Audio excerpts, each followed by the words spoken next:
Bonjour, mesdames et messieurs. Mon nom est Monsieur Pierre Pouliot.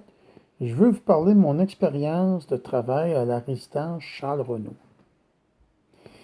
On m'a obligé d'aller manger dans un box-store. Je me suis assis à terre et j'ai pris une boîte de carton comme temps de cuisine pour déposer mon cabaret. Ça s'est produit à quelques reprises. Vous allez dire, j'aurais donc dû jeter mon cabaret à terre puis m'en aller. Ben, j'ai pas réfléchi. J'étais un être humain, mais je peux me tromper. J'ai dénoncé ça à mon docteur, le docteur Hubert Wallot. Puis lui, il m'a répondu qu'il ne voulait pas nuire et qu'il travaille d'aucune façon. En deux mots, il m'a sacrifié. L'attitude qu'on se serait attendu, ça aurait été à lui de me sortir, de dire à M. Pouliot, ça n'a pas d'allure, ça. C'est pas des conditions de travail acceptables, c'est pas traiter un employé avec dignité et respect. Je vous sors de là tout de suite. Mais j'ai pas eu ce traitement-là. Je passe en cours des petites créances. Moi, je poursuis la résidence Charles-Renaud. Puis ça a été admis en cours, tout ça, là. C'est comme Anne Tardif, ou tout ça de mémoire, là. Elle, je l'avais enregistrée, elle m'avait appelé téléphone à la maison, là. J'ai pris mon téléphone main libre avec un dictaphone. En deux mots, là, la directrice à l'époque, Carmen, là, je me rappelle bien, là, a donné mon numéro de téléphone à qui voulait bien l'avoir. Donc, la vie privée, on peut se questionner encore. T'sais. Qu'est-ce qui m'a emmené à passer par l'organisme et qui travaille? Moi, il y a plusieurs années, j'ai eu un très mauvais divorce. J'ai perdu maison. Mon ex, ça m'a fait perquisitionner mon chien. Puis aussitôt qu'elle a eu mon chien, elle l'a fait tuer. Toutes les coups bas t'as permis. J'ai eu droit à des menaces de mon ex-beau-frère. Tu sais, dans le genre, tant qu'il aura fini avec moi, je ne me reconnaîtrai pas dans le miroir. J'ai vécu de l'intimidation, menaces, harcèlement.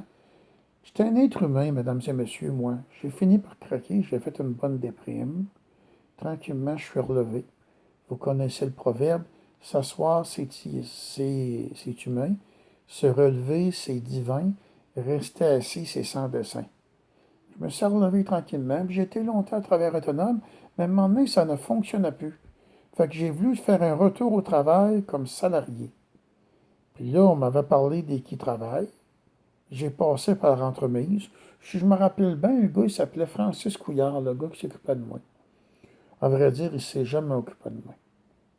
Je vous mettre une mise en situation. Il se présente là. J'étais avec d'autres employés dans la résidence Charles-Renaud. Ça se donne, il y en avait deux, c'était dans la parenté, proche là, du propriétaire de la résidence. Pas dur à comprendre que Pierre n'était pas vraiment confortable pour parler qu'est-ce qu'elle n'allait pas, tu sais, à Francis Couillard. Regarde, le suivi que j'ai eu était nul. Puis mon médecin, que je voyais depuis plusieurs années, Hubert Wallot, moi, je me serais attendu, la minute que j'ai compté ça, qu'on m'a obligé d'aller manger dans un box-star. Ça, c'était un genre de grand garde-robe, là. Tu sais? Moi, je me suis approché naturellement après que j'ai pris mon cabaret par une table de cuisine, puis on m'a dit que je ne pouvais pas m'asseoir à la table, allez pas manger dans le box-star. Je traite mes deux chats, Félix et Sphinx, mieux que ça.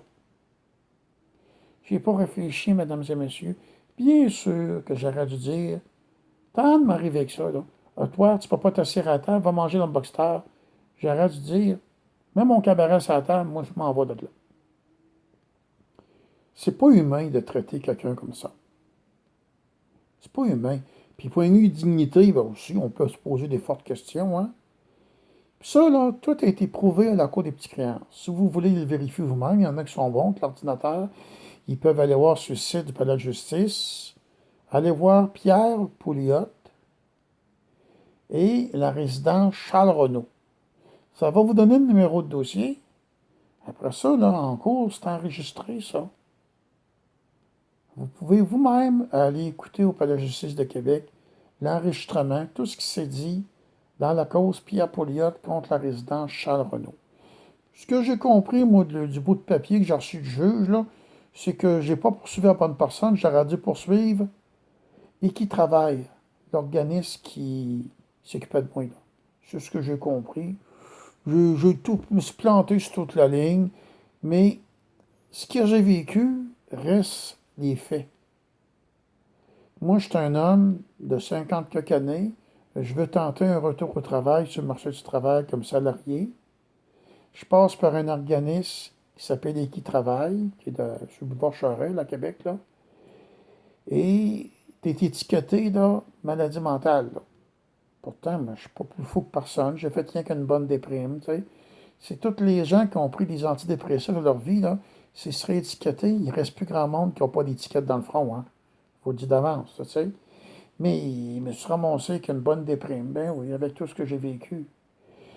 Puis là, ben, on me ramasse à la résidence Charles-Renaud. Mais tant que tu te ramasses pour un employeur avec une étiquette maladie mentale, là, selon mon expérience de vie, je vous dis, c'est pas bon. En tout cas, moi, je vous dirais, là, trouvez-vous un emploi par vous-même en ne passant pas par aucun organisme. Puis, allez pas dire que vous avez déjà eu des problèmes, là. Tu sais, une bonne dépression ou tu as pris des antidépresseurs. Allez pas dire ça.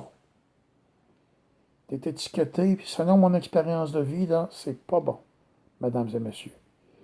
Fait que moi, je vais mettre en ligne cette vidéo-là. Je voulais vous dire aussi, s'il n'y aurait pas été de la vigilance de la gentille pharmacienne aux Jean Coutu sur la rue Clémenceau, peut-être que je me ramassais en ambulance. Je m'explique. Là, dans le même moment, là, j'étais compté ça avec le Dr. Hubert Boileau, là, puis peut-être que quelques jours après, je ne me rappelle plus, là, je dois faire renouveler mes médicaments. J'ai dit au Dr. Hubert Boileau comment j'avais été traité à la résidence Charles-Renaud, qu'on m'envoyait manger dans un box-store. Au lieu qu'il prenne mon intérêt, je vais vous sortir de là, c'est pas admissible, c'est pas humain, ça manque d'indignité, ça n'a pas d'allure. Non, lui, il ne voulait pas nuire et qui travaille d'aucune façon. Quelques jours plus tard, je ne me rappelle plus exactement dans le temps, là, le temps, à un moment donné, je perds la mémoire, hein, j'en oublie, hein. Là, il me donne une prescription. Moi, je suis comme bien des gens, les pilules que je prends, demandez-moi pas un nom. Là. Puis des fois, on se ramasse avec des génériques, c'est plus la même couleur de pelule. Moi, je n'aurais rien vu de ça, moi. La pharmacienne, la jeune fille, jeune et jolie jeune fille, c'est de valeur, elle est trop jeune pour moi. De là qu'elle parle. Elle a vu ça, elle me dit, Monsieur Pouliette, ça n'a pas d'allure. Il y a des médicaments qui vont passer du simple au triple comme force. Fait que là, on a appelé le médecin. Puis ça a fini que je porte plainte au collège du médecin. J'ai pas besoin de vous dire que c'est que ça a donné de porter plainte au collège des médecins. Vous pouvez aller voir vous-même, ça doit être en ligne, mais si vous voulez faire ça plus simple, on va dire, moi, ça n'a rien donné. J'ai passé par un organisme aussi qui était au Hall Fleur de Lys. Centre d'accompagnement et plainte, là, je ne me rappelle plus des noms, là, par cœur exactement. Là. On a fait des lettres qu'on a envoyées au collège des médecins, se plaignant du Dr. Hubert Boileau. J'ai pas besoin de vous dire que c'est que ça a donné, hein? J'espère que vous vous en doutez, hein? Fait que là, étant donné que moi j'ai le sentiment profond d'avoir été lésé, de ne pas avoir obtenu réparation, de ne pas avoir obtenu justice, ben, je vais quand même parler de mon vécu comme être humain étiqueté maladie mentale et qui s'est ramassé à la résidence Charles-Renaud pour travailler et comment est-ce qu'il a été traité. Ceux-là qui veulent me parler sur Skype, pas compliqué, mon Skype, c'est Pierre Pouliot. Ensemble, de Beauport ou de Québec, je ne me rappelle pas par cœur. Là. Je pourrais vous envoyer des documents que la résidence Charles-Renaud, là, la requête, le document audio que j'ai enregistré à Anne Tardif, qui m'avait appelé un soir, là, tu sais. Puis ça, c'était un employé de la résidence Charles-Renaud. Bien sûr, Carmen, c'est pas de la peine de me demander mon autorisation. Est-ce que je peux donner ton numéro de téléphone personnel à Madame Untel? Non, non, j'ai pas eu droit à ce respect-là, mesdames et messieurs, là. Moi, là, je suis étiqueté, maladie mentale, moins que rien, là. C'est comme ça que je l'ai perçu, tu sais. Puis ça, là, le document audio, je l'ai, là. Pas de problème, par Skype. Par courriel, c'est trop un gros fichier. Je suis pas capable. Si vous voulez les documents, ça, je peux vous le faire, ça. Mon courriel, c'est P comme Pierre, I avec un point au-dessus, T comme Thomas, E-U-R. Qui fait le mot Peter, A commercial, vidéotron.ca. Je répète, P-I-T-E-U-R. P-I avec un point au-dessus, T-E-U-R. Qui fait le mot Peter, A commercial, vidéotron.ca. Je vous enverrai des documents. Vous irez voir un peu la justice. Vous irez écouter la cause si ça vous fait plaisir. Tu sais, quand tu dis la vérité, là, Pas de gêne, là. Pas de problème, mesdames et messieurs. Fait que là, je vous le conseille, là. Si jamais vous avez eu des problèmes, vous êtes humain, vous avez fait une dépression, peu importe. Moi, si je me fais mon expérience, parlez-en surtout pas. Et ne pas passer par un organisme, parce que moi, je vous parle de mon vécu et qui travaille, moi, regardez ce que j'ai vécu en bout de ligne, là. Je me suis ramassé, j'étais pas traité avec dignité ni avec respect, puis on m'a obligé d'aller dîner dans un box-store, au travers de tous les produits ménagers, puis les mops, puis tout ça, là, tu sais. Puis assis à terre, puis comme table de cuisine, une boîte de carton. C'est la jeune cuisinière à l'époque qui s'est révoltée.